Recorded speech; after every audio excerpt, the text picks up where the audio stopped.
We are back with some breaking economic data. Yeah, the December inflation report is out. It shows that inflation rose by 0.4% month over month. That's what you're seeing on your screen, and 2.9% year over year. Here to talk more about what it means for you, our economic dream team, NBC News business and data correspondent Brian Cheung and Investopedia's editor-in-chief Caleb Silver. Good morning to both of you. So, Brian, expected. Those are words we don't utter terribly often these days, but that's what this is. Walk us through the numbers. Yeah, let's say the economists haven't been getting it right on a lot of things, but look, on this inflation report, they did get it bang on. They were expecting 2.9% for this inflation report. That's exactly what we got. And again, that 2.9% measures the price increases across the board between December of this year and December of last year. That is a pickup from the 2.7% we had seen in the November to November period. And if we zoom out and take a look at this chart of the yearly rates of inflation over the last year or so, you'll notice that 2.9%, that is continuing this worrying uptrend since the fall last year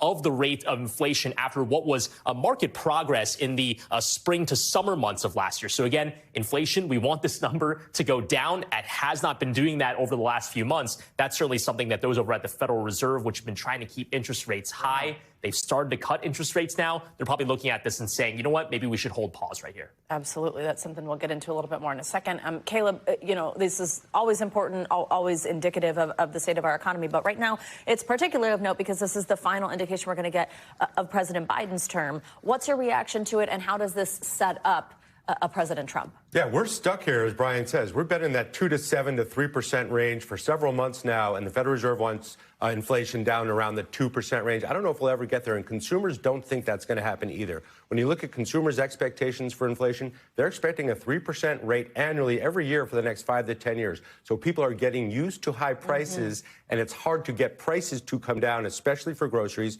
especially for services. If you look like airline fares last month, up 3.9% year over year. Food away from home, a lot of the things that we're buying, the wants, are still very expensive. So we're just stuck with high prices right now, and that's going to make a big difference to people when they think about making big purchase decisions. Yeah, Brian, that is the big picture number there. What happens when we do break it down by some of those key categories? Yeah, well, what we've seen is that energy prices did weigh on this report pretty heavily. So here are some of the categories by breakdown. What I'm showing you now are the monthly changes in prices. So between November and December, food prices continued to go up by 0.3%. But energy prices, get this, they rose in just 1 month by 2.6%. A lot of that due to gasoline prices. That is certainly something that some people are feeling at the pump. Shelter costs, this is the biggest cost for most Americans, continuing their rise at 0.3%. So we really didn't see substantial reprieve in many of these categories. And I want to show you now some of the average prices that you've seen at the store, because people might not be used to looking at rates of change. So they're just looking at the price tags at the store. Eggs, this is the big one.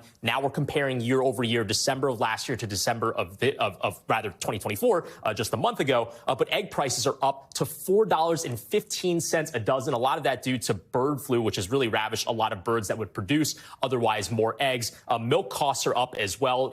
Average per gallon is now up to $4.10. Gasoline prices, they are down on a yearly basis, though, so that's certainly good news for those that especially were traveling over the busy holiday weekend. That was $3.15 per gallon compared to $3.29. But again, this is not a substantial amount of reprieve.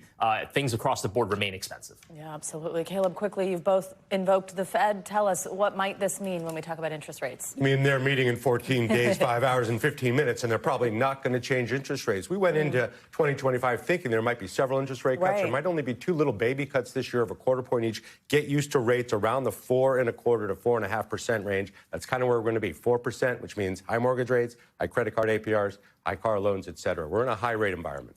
Thanks for watching. Stay updated about breaking news and top stories on the NBC News app, or follow us on social media.